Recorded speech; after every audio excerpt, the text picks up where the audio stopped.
Welcome to Inspired Living with Marc Lainhart, the intuitive prospector. Every Wednesday, Marc, along with his special guests, will explore thought-provoking topics and ideas that promote creativity, self-help, healing, happiness, and well-being to inspire you on your spiritual journey. Each week, Marc will discuss different paths to achieving a more spiritual, balanced, happy, and healthy lifestyle. Topics will elevate consciousness and range from metaphysics to the human and social experience and all things spiritual. Welcome to an inspired community that offers support, encouragement, and new ways of thinking. Marc is a tested, certified, and professional spiritual medium, metaphysical teacher, healer, and spiritual advisor with a spiritual practice based in Seattle, Washington. You are the inspired and the inspiration.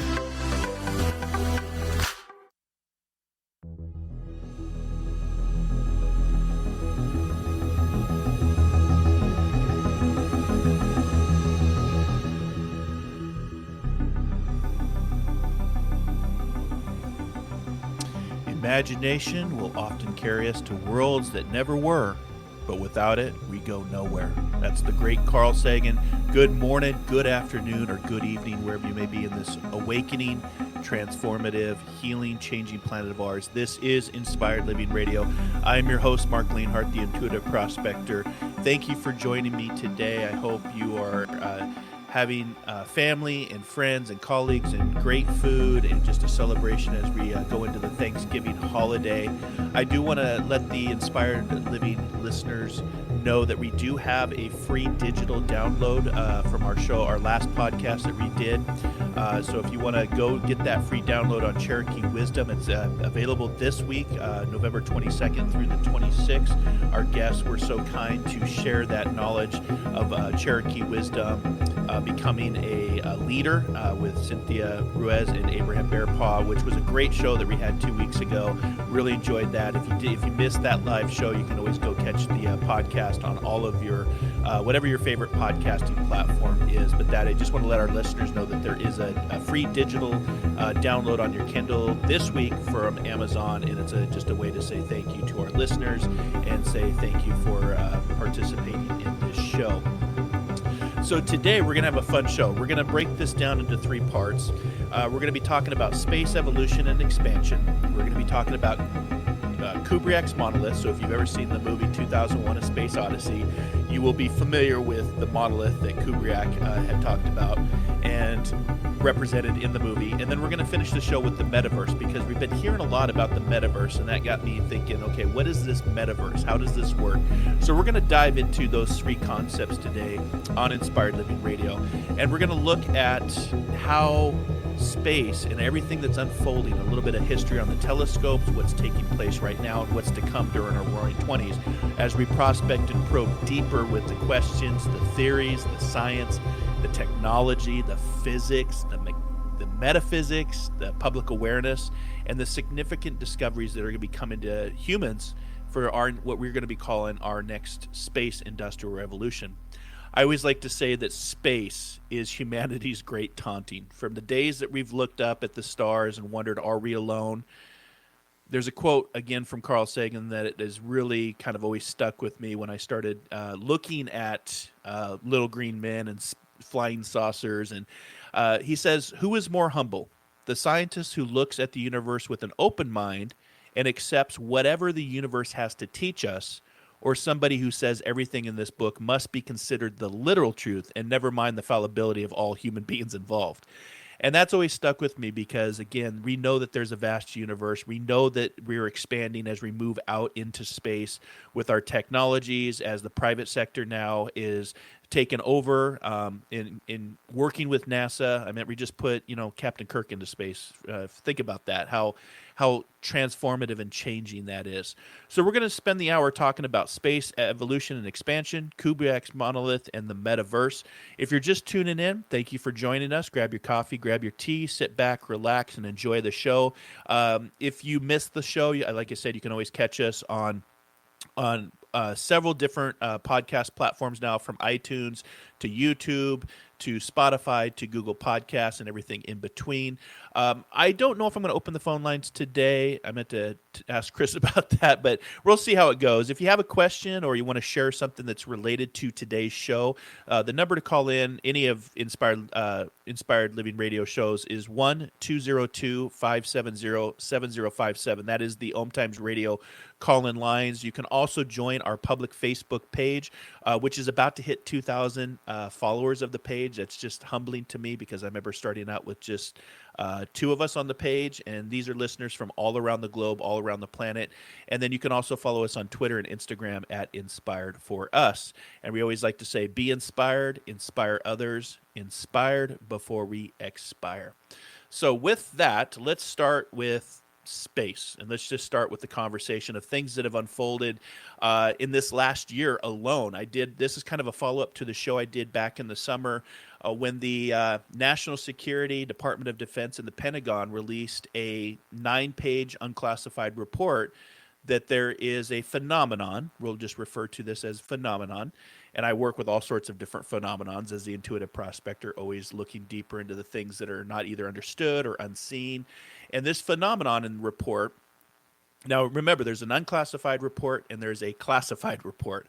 So the unclassified report talks about what they are called unidentified aerial phenomenon, UAPs. The rest of us in society would know it as UFOs, a conversation that we've been having for well over 75 years when the first flying saucer sighting was actually here in Seattle, Washington, right around Mount Rainier. A pilot flying from Yakima to Seattle had seen 9 silver discs that he described over Federal Aviation airwaves as 9 flying saucers, and that's where the term flying saucer actually comes from. So it's actually local. I can see Mount Rainier from my studio, so that's kind of interesting of that, how that phenomenon unfolded.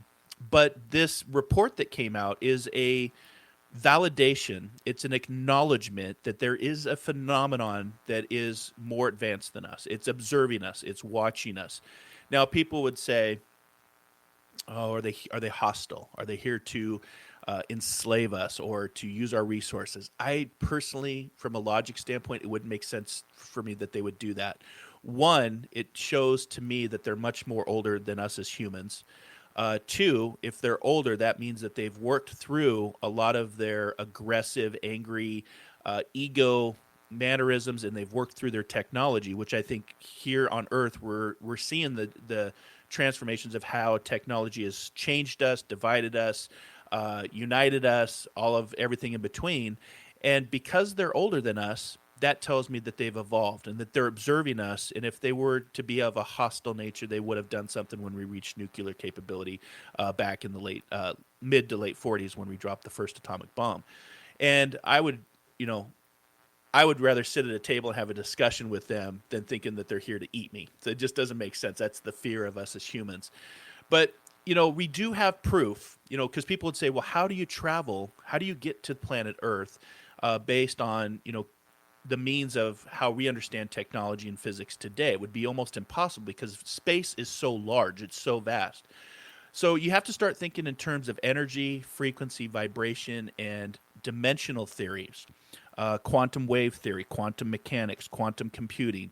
I can't spend a lot of time on today's show because those topics within themselves would take time to explain. But we know that in 2012, there was 2 quantum physicists, Dr. Stephen Hauroch and Dr. D. Wineland, that received a Nobel Prize for their experiments, which showed that a particle can be at 2 locations at the same time. This is also called, this is what Einstein talked about, the spooky effect, where something can vibrate and another object can be in a completely different part and also vibrate the same. And so this particle can be at the 2 locations at the same time. These experiments indirectly showed that parallel universes do exist. So we know from science, we know from quantum mechanics and quantum physics that there is proof of parallel universes. And that's where we start to have conversations on how space travel would be even possible, to have transdimensional technologies, non-locality consciousness of how beings could bend space and time to come here to Earth. Now, if you know your history like I do, and you follow religious events, you follow historical events, ETs, I like to refer to them as ETs, extraterrestrial, interdimensional beings. I don't like the word alien because when I hear the word alien, you think of the movies. I think of the movie Alien, which is scary, right? But also the word itself um, indicates separation. And, to my knowledge to date, we already have enough separation on this planet with different religious beliefs, different ideologies, different politics, but yet we're all one human species and we have one home, and that's planet A, Earth. Now, there is, 60 Minutes just did a special on the search for planet B, which I find interesting, and we'll talk more about that after the commercial. But when you start to think of interdimensional travel in transdimensional technologies, it becomes pretty clear if there's a species that's far more advanced and more intelligent than us. Our IQ here on Earth, if you're a genius, Einstein level, you're about a 160. Most people are, I shouldn't say most people. I wouldn't know what most people are today. But 110, between 95 and 110 is most of where people would be. But geniuses on Earth would be about a 160 IQ, and from the studies and the data and the research papers I've seen with First Contact, which we would call Close Encounters of the Fifth Kind, where we've actually had a conversation and sat down, they talk about their IQ being about 450. Now, that's pretty amazing to me, which would make me pretty much a moron based on what I think I know and what I don't really know. And, if you have a species that's far more intelligent, and they've always been described with having large cranial structures, larger heads, which would make sense, larger brain, more capacity, more learning, more IQ. But at the same time, that would tell me that they're observing us. And this phenomenon of observation is a sign of intelligence, not aggressiveness. And so today's show, the follow-up to the show that I did to the first report, is just to talk about how we're evolving with our understanding of not only space and travel and exploration, but it's in our nature. It's in our DNA to go and to explore the world here and to finally move out into space to where we will have space hotels, we will be on the moon, we will be on Mars, we will start to search this universe out. New technologies will actually be introduced to us, which will change how we look at religion, science, philosophy, spirituality, and even just consciousness as we start to unfold in our Roaring Twenties. And I said in my prediction show 2 years ago that the Roaring Twenties was going to be not only change and transformation, but I saw this great coming together. But before we get to this great coming together, there's got to be some sort of trigger or antagonist movement to separate people only to bring them back together, and that's where we're at in today's society. And we'll talk about that next month with our upcoming shows for astrology and numerology and what we see coming in 2022. But today is really just a show to explore and discuss our space, our next industrial evolution.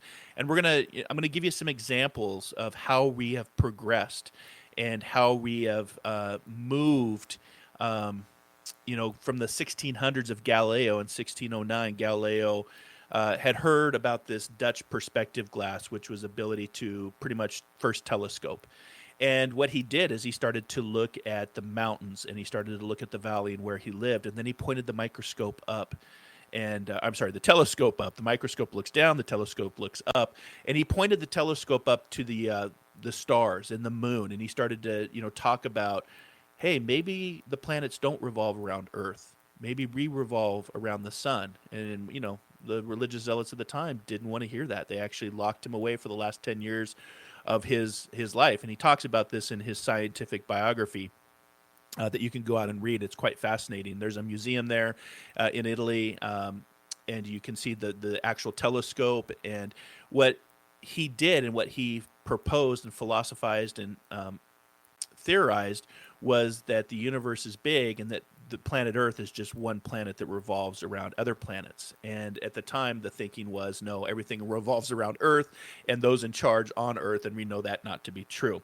So we will, after our break, we'll get into the history of the telescope, again, starting with Galileo in 1609. That's, if I do my math right, that's about 413 years that we've been looking up wondering what is out there for us.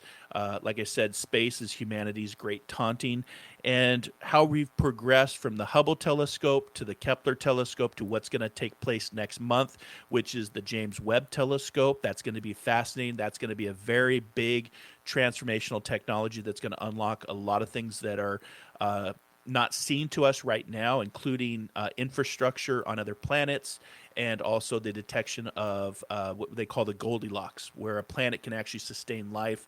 We're gonna have a conversation about octopus. There's a new study that just came out on octopus and squid being sentient beings, so we'll talk about them, and then we'll also talk about Kubrick's Monolith, because that's where technology has taken us, and then we'll finish up with what the metaverse is and how artificial intelligence and creative tools are going to start to really change and transform our society. So with that, I think, Chris, if we could just go to our first break, and then I'll get ready to come back, if that's okay. And we'll just go to our first break right now, because I really want to get into the content of the telescopes and talk about the history of the telescopes, and we'll go from there.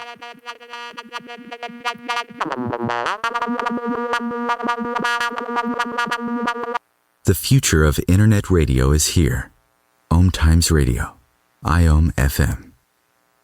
Host your show on IOM FM, the radio network of OMTimes Media, one of the more recognized brand names in the conscious community, and is backed by the extensive marketing reach of OMTimes. Hosting a show on IOM FM immediately connects you with our extensive dedicated community. My name is Victor Furman. Some call me The Voice. I've always been fascinated with human nature, spirituality, science, and the crossroads at which they meet. Join me Wednesdays at 8 p.m. Eastern on OMTimes Radio, and we'll explore these topics and so much more on Destination Unlimited.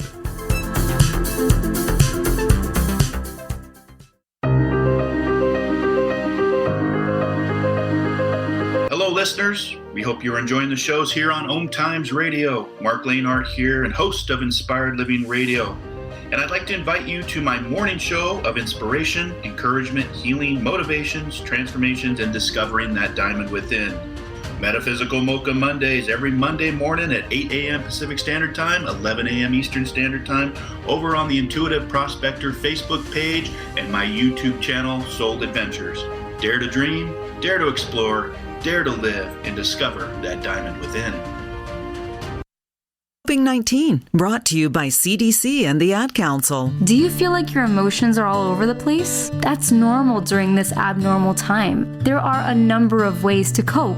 Maintain a healthy routine, get enough sleep, eat nutritious food, and exercise at least 30 minutes each day. Schedule some time to talk with a friend or family member. And remember, you can always take a few deep breaths to feel more centered. Find more self-care and coping tips at coping-19.org.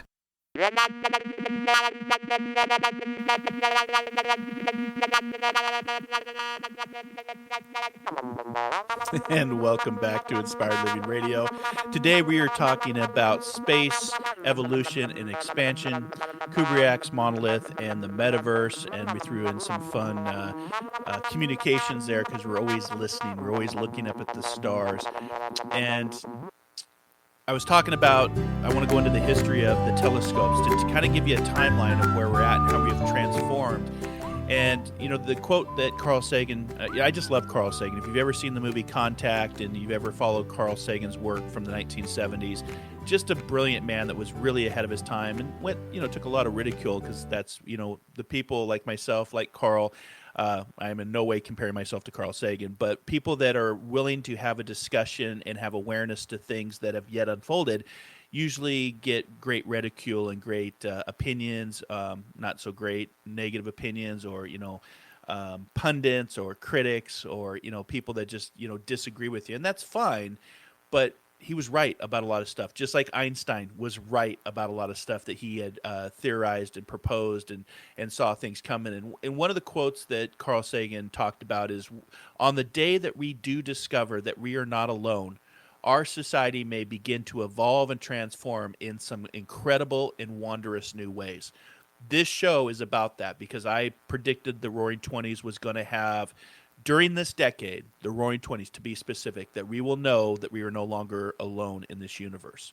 There will be, I call it the drip, drip, drip hypothesis. Things are slowly dripping out, whether it's from the government, whether it's from the National Security Department, whether it's through Space Force, whether it's the International Space Station, whether it's other countries that are also now talking about UAPs and these phenomenons of being observed with technology that's far more advanced than us. But just think about your own journey, that we realize when we look up after 413 years since the day of Galileo, to look up in the 1600s, to finally realize, hey, there's an invitation here to join this, think Star Trek, think Star Wars, this galactic federation of knowledge of species that's welcoming us to join this galactic federation of planets. I don't even know what to call it. But I also look at what's going on in our society and consciousness, and I'm like, I don't know if I'd want to invite humans, because right now we're still working through our aggressive ego behaviors and our divide, and not realizing that we're one species on one planet, and that our religion should really truly be love. That's kind of how I look at it. Religions divide people, ideologies divide people, and really we're one in the same, just with different experiences, but we all have one planet. And I think when we get to that point that, these beings, these extraterrestrials or these interdimensional beings will reveal themselves to us in a way that we can comprehend. There's an emotional part to this, to be able to comprehend and have acceptance for knowing that we're not alone in the universe. And one of the studies that I love to talk about when it comes to this, because people would say, and Carl Sagan would even say, if you're going to have this great hypothesis, you need evidence, the scientific method. You need to be able to back up, this topic of that we're not alone. You need proof of that. And I think we do have proof. It's been dripping out for over 75 years since we started to have first contact in the 1940s, going to New Mexico, to here to Mount Rainier, and so forth, when we started to reach nuclear capabilities. But this drip, drip, drip is also preparing us, I believe, culturally and in science and in consciousness and in society, to be able to say, you know what, we're not alone. We know that. We're now accepting of that. And if you look back at past studies, 40 years ago, there was about 11% of the population that even believed in ghosts. Now that's well over 55%. If we talk about phenomenons like extraterrestrials or interdimensional beings or flying saucers. Again, I'm not saying little green men, but that is now 70% of the population believes that there is something, this phenomenon, that is aware, it's sentient, it is intelligent, and it's not hostile. And we don't have proof that it's hostile. There's been no proof to show that, but there's tons of proof. And as more and more people get into their iPhones and their smartphones, which look like little monoliths, if you've seen Stanley Kubrick's 2001: A Space Odyssey, it looks like a little iPhone. The more we're going to capture, and the governments of our world know this. They know that they can no longer hide this, keep it under wraps, and there's going to be a rush to see communications, because with that will become great technology and great wealth and great power. And if we start going back to, like I said, Galileo's telescope and looking up in the 1600s, over time we have progressed with the space evolution and the space expansion, everywhere from the first satellite of Sputnik to the space race to go to the moon, to the International Space Station, to the space shuttle, and now today where we're at with SpaceX and Blue Origin taking people to the edge of space. But from a telescope standpoint, I think the telescope is one of the greatest inventions we've had in our time, along with electricity and for energy, because a telescope helps us to understand that there's a bigger world. And one of the studies and one of the tests that people would say is, if you look at our ocean, we know, all of us listening to this show today, we know without a shadow of a doubt that there are whales, there are dolphins, there are octopus, there are fish in the ocean. But if I take a glass, an empty glass, and I dip it, just randomly dip it in the ocean, and I don't get anything in that glass, that doesn't mean that the fish and the octopus and the dolphins and the whales and everything that we know to be in the ocean isn't there. We just have not discovered it. And that's what the space universe is. There's more planets out there than grains of sand on all the beaches around the earth. Think about that. All the grains of sand around the planet, there are more planets out there in the universe. It shows you how vast and big this universe is. And we just have not, we have not dipped our glass and captured an intelligence that we can understand. But what happened is in the 1990s, NASA launched its Hubble telescope. And it's been astronomers' favorite instrument for years. Hubble's been up there since 1990. It's about the size of a large school bus. I've seen it before with my own telescope here in Seattle. It's just under 24,000 pounds. It moves at 17,000 miles per hour, and it takes 15 minutes to rotate about 90 degrees out in space. And it's observed locations more than 13.4 billion light years away, meaning that it's seen light that existed in the universe 13.4 billion years ago. Think about that. It's hard to wrap your mind around that. But astronomers have been using the Hubble data, and it's published more than 13,000 journal articles, and it's one of the most productive scientific instruments ever built. Now, that was 1990, okay? One of the theories of the time was that Saturn's moon, Titan, was to hold like a ocean of itself, like an ethanol methane gas ocean. And when they pointed Hubble at the moons of Saturn, at Titan, they were actually able to show that, in fact, there's at least some solid surface on the Titan moon. So this is how science is moving us forward to peer into our universe and have more clarity. And what happened was that gave way to the next telescope called the Kepler telescope. And the Kepler telescope was launched in March of 2009, and it was in the Earth orbit called the heliocentric orbit, which is just above the edge of space, so it would not take the light. And what it was used for, it was only supposed to go up for about 3 years to be able to look at what we call exoplanets. And it actually went for about 9 years before before the project was over. But what this did is exoplanets were a theory at the time. That they weren't even sure that there were planets like our own that existed. And what Kepler did is it was able to take a new way of looking at the Milky Way, the galaxy, and to discover habitable zones, if you will. And it would use a photometer. And it would continuously monitor the brightness of approximately 150,000 sequences of stars, and it would just sit and point for 30 days. And when it first pointed at an empty space, just a black, no stars, it just pointed itself in an empty space. They just chose it at random. And the first picture that came back was galaxy filled with galaxy, which represented thousands and thousands of planets. And for some of you may know the Fermi Paradox. If there's so many planets out there, why are we alone? Why are we not receiving communications? One, I don't know if we're ready. And two, is the technology there to support, interstellar travel or communications?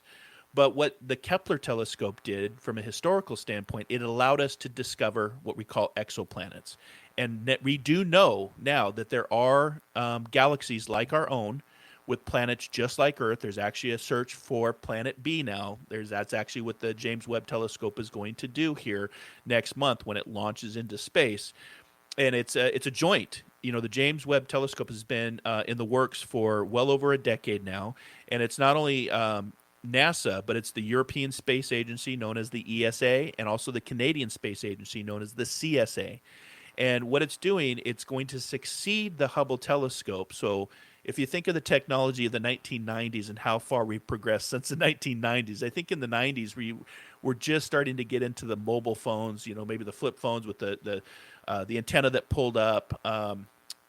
And think about where we're at from the 1990s now with our technology and what this telescope is going to represent.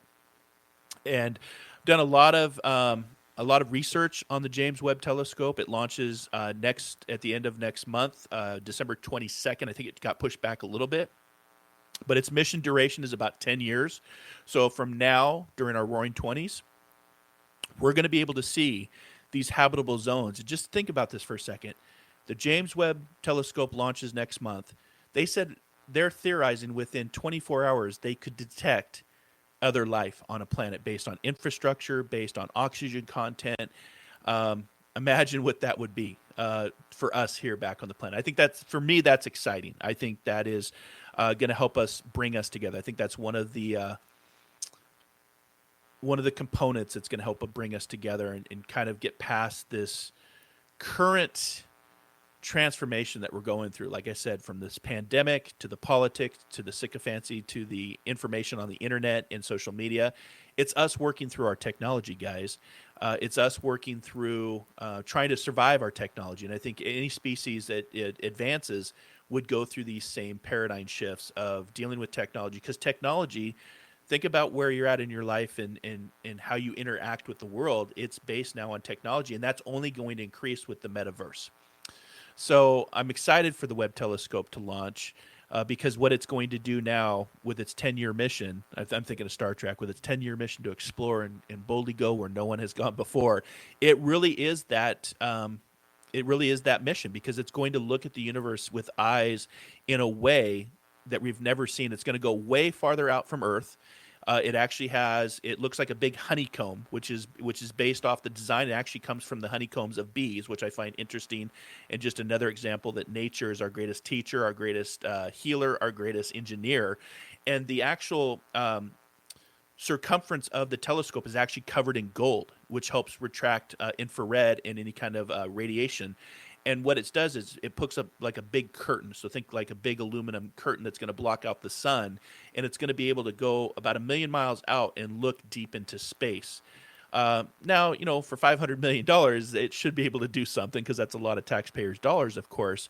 But it comes back to, what Carl Sagan was saying, that the one day that we discover that we are not alone, our society may begin to evolve.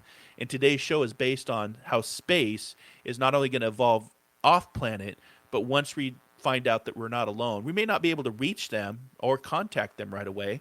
But once we realize that, and it is publicly announced, that's going to transform a lot of people from religious. Ufology will become a religion in itself, unfortunately, but it will evolve people and transform. And I agree with them. I think it's going to transform in some incredible and wondrous new ways, or what I call the great coming together. So we'll just have to wait and see. So it becomes, like I said, this drip format that we've been talking about this for 75 years. There's an official government report. People from all around the world have seen something, this phenomenon, myself included, when I was in the Coast Guard off the coast of Puerto Rico. I can feel comfortable talking about that now. I didn't talk about it back then. Again, that would be in the 90s when I was in the Coast Guard. But I'm comfortable talking about it now because what I saw was just mesmerizing, and it felt like it knew I was watching it. It gave you that awareness, and that to me is a sentient intelligence that makes me aware that it knows that I am engaged with whatever these lights were. It reminded me, like I said in the past shows, it reminded me of Close Encounters of the Third Kind when the lights separate and come back. I've long believed that Close Encounters of the Third Kind was actually a semi-documentary based on our first contact that Spielberg did. There's some interesting theories and concepts behind that show and where the script actually came from, so you could look deeper into that if you want to do a little bit more of your own prospecting on that. But I can tell you that there is a phenomenon here acknowledged all the way up to the highest levels of government, including former presidents, that say this phenomenon is here. It moves in ways that defies our laws of gravity and our understanding of physics. The structures in which they operate do not correspond to any kind of aerodynamics as we understand as far as flying phenomenon or metamaterial.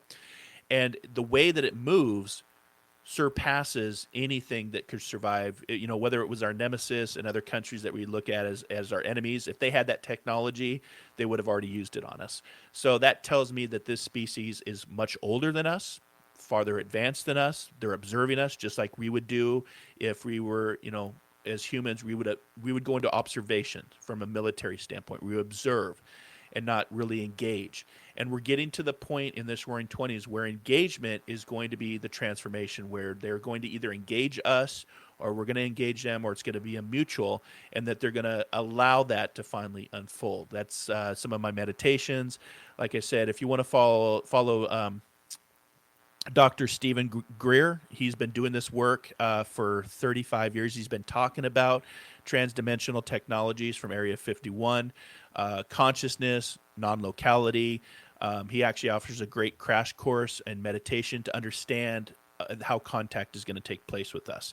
So we're going to have our last break coming up here in just a sec, and then when we come back, we're going to talk about Kubrick's Monolith, because again, I look at the modern-day iPhone. If you've seen the movie, the Monolith looks like a modern-day iPhone. So we're going to be back here in just a minute, and we'll pick this conversation up today as we talk about space exploration and evolution, Kubrick's Monolith, and the Metaverse. This is Inspired Living Radio.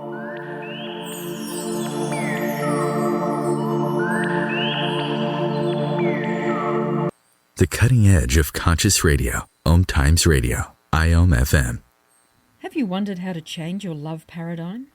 The secret key is finding a love partnership, not just a regular connection. How do you find these? Through conscious relationships. Ascending Hearts Dating is a dating site for people like you that believes in second chances and a different type of spiritual connection. Try Ascending Hearts for free at ascendinghearts.com and change your love paradigm. Ascending Hearts, the premier dating community for the spiritually awake. Imagine yourself being transported to India, to the banks of the Ganga and an ashram in Rishikesh. Visualize that you are welcome to satsang with an American sannyasi who shares the wisdom of her guru. Your visualization has manifested. Join Sattvi Bhagawati Saraswati for inspiration and transformation every Thursday at 11 a.m. Eastern on OMTimes Radio. One planet, 7.3 billion people, only one you. Life offers us many opportunities and learning experiences. Are you ready to explore and discover this beautiful planet, the life and energy all around us, the spiritual world, and what is unseen, along with your own personal soul adventure? Marc Lainhart, the intuitive prospector, is the spiritual connection you have been prospecting for. Internationally known as a tested and professional clairvoyant medium and spiritual advisor, Marc's work as a metaphysical teacher, medical instructor, radio show host, inspirational writer, and hiking guide are here to help you on a journey of self-discovery, healing, inspiration, education, and a whole lot of spiritual awesomeness. Dare to dream. Dare to explore. Dare to live. For more information on Marc's spiritual practice in Seattle, Washington, please visit marclainhart.com or internet search The Intuitive Prospector. If I could be you, and you could be me, for just 1 hour. If you could find a way to get inside each other's mind. Walk a mile in my shoes. Walk a mile in my shoes. Walk a mile in my shoes. We've all felt left out. And for some, that feeling lasts more than a moment. We can change that. Learn how at belongingbeginswithus.org. Brought to you by the Ad Council. Walk a mile in my shoes.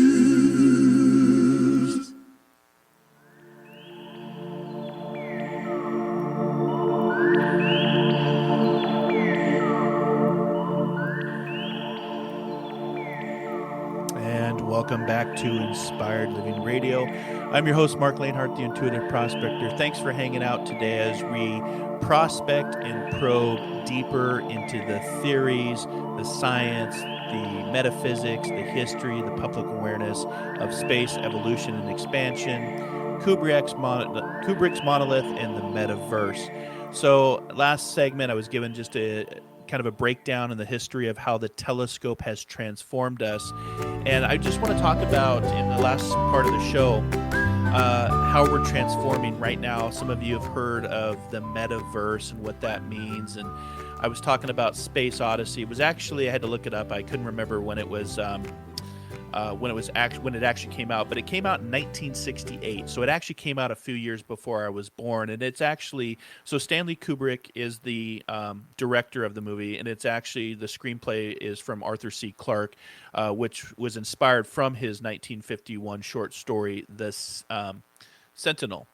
And what they did is they made a movie moving into the future of 2001. So think from 1968, you're doing a movie of what 2001. It doesn't look like that way now, but we are getting there slowly. And what's interesting is the monolith aspect. And the story starts off, the plot starts off with a prehistoric tribe of hominids that's driven away from its waterhole by a tribal rival tribe, if you will. And then the next day, they wake up, these hominids, and they find this alien monolith that has appeared in the midst, and it helps them discover how to use a bone as a weapon. And after their first hunt, return to drive their rivals away from this newly discovered tool and get their waterhole back. So that's how the movie opens. And at first, when I first watched it, I was like, what am I watching? What is this all about? And then what it does is when they realize the bone can be used as a weapon, it then progresses into the future over time and how technology helped them to get to where they are. And if you look at just the pathway of our own technology,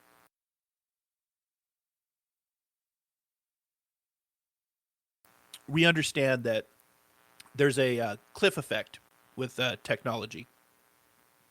And it started around the 1930s during World War II. The start of World War II in 37 to 39, what the Nazis were working on into the 40s. And the technology from there, and in the crash even in Roswell, New Mexico, from the 40s on, the technology, which is called the cliff effect, shows that our technology has really shot up.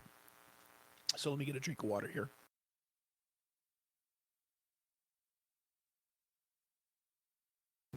All right. Sorry about that. Been talking so much, you kind of lose your voice. So the technology has really skyrocketed for us over this last, 100 years. And we've gone from the wagon wheel to the International Space Station now to launching the Webb telescope in December. And when I think of Kubrick's Monolith, I look at the technology that sits right here in front of me. And it literally, if my phone is turned off, I have an iPhone. And if I turn my iPhone off, it's literally a black box. It's literally a black monolith, just like represented in the movie, just smaller scale. And when I was writing the show up today, I started to think back about how we always hear about science fiction becoming science fact. And I'll give you a couple examples of how we've progressed and where we're going. And that's why I think that, full disclosure, us realizing we're not alone in the universe is going to take place in our roaring 20s, because history kind of has a rhyme and a rhythm to it, for one, as Mark Twain talked about. It doesn't repeat itself in the same ways, but even in the 1920s, that was preceded by a global pandemic, the great influenza flu that killed millions, and where are we at today? And the 1920s gave rise to music, fashion, new technologies, electricity, and how electricity, cars, moving from the horse and buggy to cars. And a few of the things that have unfolded for us over these years, if you're a fan of Star Trek or Star Wars like myself, the 3D printer is, one thing that comes to mind. And the 3D printer, if you remember Star Trek, they were replicators, and they were devices capable of instantly materializing almost any object with a simple command. Now, 3D printers can't go quite yet and pull objects out of thin air, but what they can do simultaneously is do replicas, whether it's jewelry, food, or even body parts. And many tech experts believe that as the technology improves, they will resemble the replicators of Star Trek even more closely. That's just the 3D printer. Cyberspace, universal credit. There was a book in a novel looking backward in 1888 where Edward Bellamy introduced the concept of universal credit, where citizens of the future of Utopia carried a card with them that allowed them to spend credit from a central bank without a need for paper or money. I don't know about you guys, but I don't carry money hardly ever with me. I'm always about credit cards and PayPal and Venmo. Underwater exploration is another, where science fiction turning into science fact, where Jules Verne's, spawned a number of inventions. Of course, his most famous was his novel 20,000 Leagues Under the Sea, in which he imagined a great underwater ship powered by electricity. We know that the submarine gave rise in 1898, called the Argonaut, and that was the submarine that was invented in 1898. So imagine where we're at in the technology. Can you hear me now? The famous Star Trek gadget with the communicator, which looks similar to cell phones of today. My watch, I can talk through my watch, my iWatch, like Dick Tracy from the 50s. The list goes on and on and on. And a lot of the science fiction movies, and what I love about Star Trek, not to get into any debates, I'm actually a bigger Star Wars fan than I am Star Trek, but what I love about Star Trek from a reality conscious standpoint is Gene Roddenberry was actually known as a seer, as a futurist. He could actually write and look into the future. And his wife actually confirmed that after his passing, that he had the ability to write about things from his dreams, from his meditations, from his thoughts, from his books. And it was quite interesting, because a lot of the stuff that he's written about has come to pass. And so that's why I've always been fascinated with Star Trek, just because of the reality. Okay. Had to get another drink of water here. Broadcast news. There was an article in 1889 that talked about in the year 2889, Jules Verne predicted that there, an alternative to newspapers, instead of being printed, the news of the day would be spoken to subscribers. And we know, with where we're at in society, that the newscasts have been going on, coming into our homes, coming into our smartphones, and that's us as a species working through our technology and the aggressions of technology and the changes that are taking place within our society. I do believe in our species that we can push past this. I do believe that things will start to simmer down in society, because I always believe in hope. And if you don't have hope, then really what's the point? And it's a sign of intelligence for all of us. And I think once we get to that point, that we'll become aware that we're not alone in the universe. I think it's not just about little green men and spaceships. It's about, is the time right for humans to know that they're not alone in this vast universe that contains millions of planets, billions of planets, trillions of planets with life there. So I always kind of look back at history, and I also look at science fiction, because a lot of our science fiction movies become science. The concepts of them become science reality or science fact. The list goes on and on of full body scans, picture phones, the future of flight and how flight has changed. Google glasses, you're going to see the metaverse. I'm going to switch into the metaverse here in a second, where you're going to wear glasses that brings, instead of going to your computer, which is an external, you're going to actually bring the computer to you. I know that Elon Musk is talking about being able to play music in your brain and having a brain wire that's going to go in. I don't know how I feel about that yet, but these are the concepts that are been proposed, have been tested, and are starting to roll out with our society and our consciousness, and being accepting of that.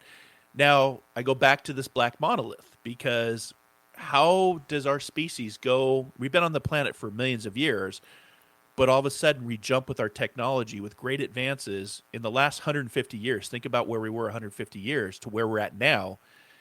Something, in my opinion, was either reverse engineered or delivered to us or shared with us, and now everybody has a black monolith in their hand. I look around in society, on the bus, when I'm going to work, at the store, everybody has this little black monolith, and you got to wonder, where does that technology come from? And was it given to us? Did we reverse engineer something that we discovered? Because that's what us as humans would do.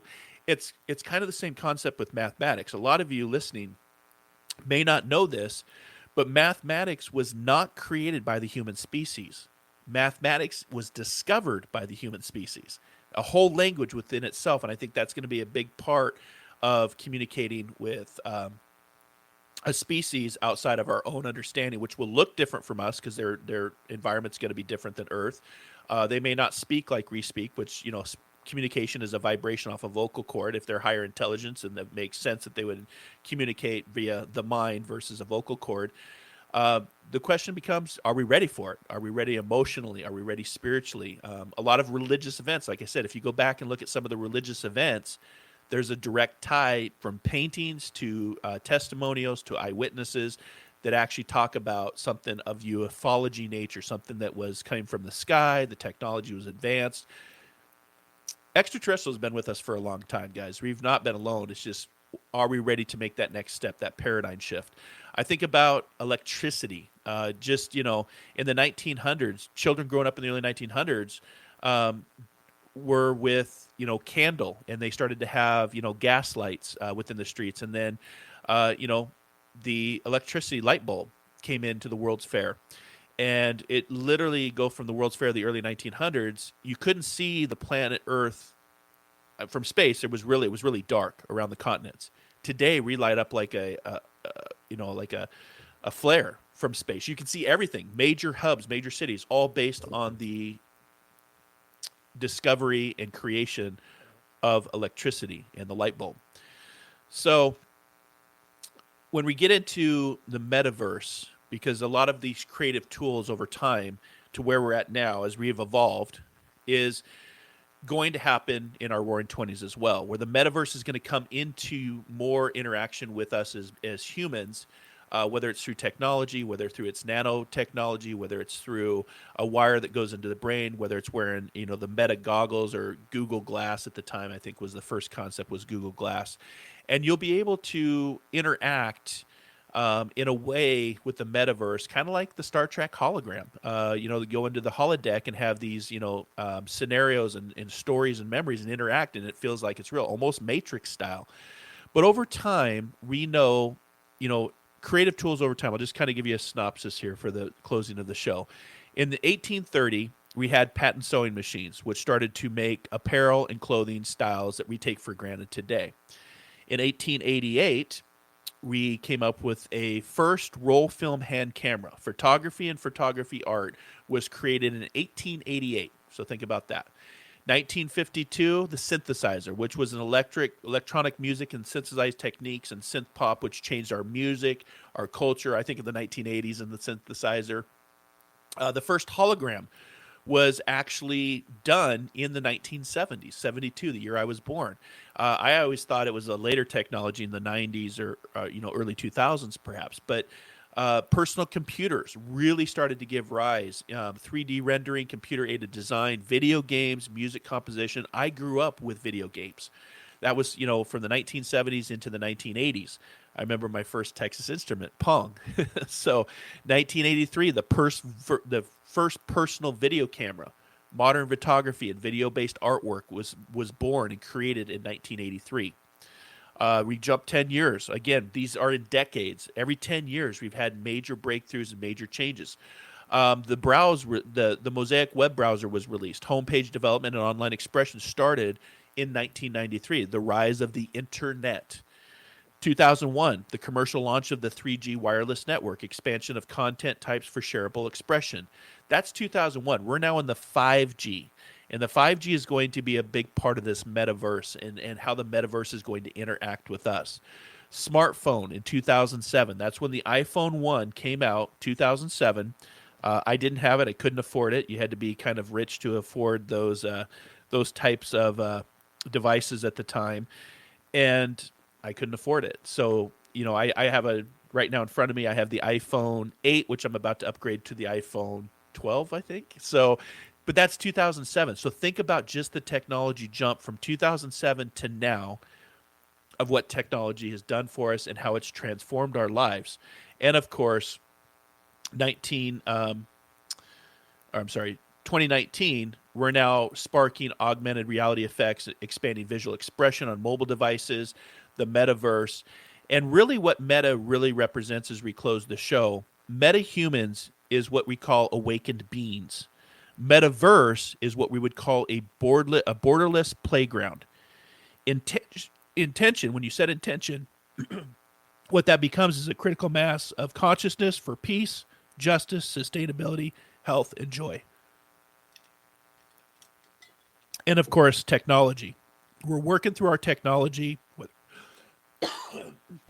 whether it's expansion in space, whether it's Kubrick's Monolith or I'm losing my voice. But the technology is instant communication for love and action, digital energetic connection with infinity. That's what the metaverse is going to represent, the great coming together. It's going to be known as meta-human adventures, or what I call soul adventures. And that's what this next decade is going to represent for us. The metaverse, the Kubrick's Monolith in our hands. And as we explore and discover out into space, it's going to be an exciting time. And I do see the great coming together to where this metaverse, this borderless playground will be an intention filled with love and action, digital energetic connection with infinity, and communion and community moving forward. So lot to cover in 45 minutes. Sorry, I was losing my voice there. But I'll just close the show with the quote that I opened up from Carl Sagan about who is more humble, the scientist who looks at the universe with an open mind and who accepts whatever the universe has to teach us, or somebody who says everything in this book must be considered the little truth and never mind the fallibility of all human beings involved. You have to decide. Thanks for hanging out with me today. Happy Thanksgiving to you. Until our next soul adventure together, be kind, be caring, be compassionate. Most importantly, dare to dream, dare to explore, dare to live, and discover that diamond within. Take care, everybody. Namaste.